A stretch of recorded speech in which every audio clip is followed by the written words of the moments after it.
сар аз 12 феврал чин пахши барномаҳои канали хабарии телевизиони BBC-ро мутаваққиф кард. Як ҳафта пеш мақомоти марбутаи Британия пахши барномаҳои CGTN ва ё телевизиони давлатии Чинро дар қаламрави ин кишвар манъ карда буд. маъмурони телевизиони давлатии Чин мегӯянд, таҳқиқи онҳо собит намуд, ки барномаҳои телевизиони BBC World News ё худ ахбори ҷаҳонии телевизиони Британия ба манфиатҳои миллии Чин латма мезанад. онҳо афзуданд, ки соли равон аризаи тақдими муҷаввизи нав барои пахши барномаҳои ин шабака арзёбӣ намешавад.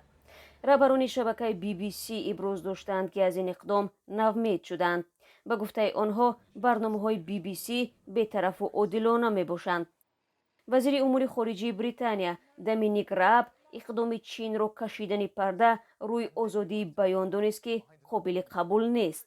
дар нишасти матбуотии департаменти давлати амрико сухангӯй Нед Прайс иқдоми Чинро чунин тавзеҳ дод: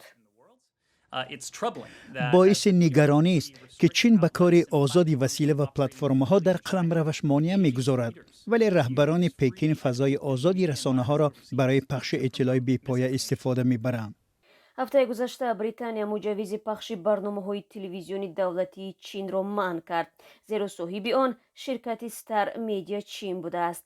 Чин ин иқдомро ҳамчун амали сиёсӣ танқид карда, ваъда дода буд, ки чораҳои муносиби ҷавобӣ меандешад.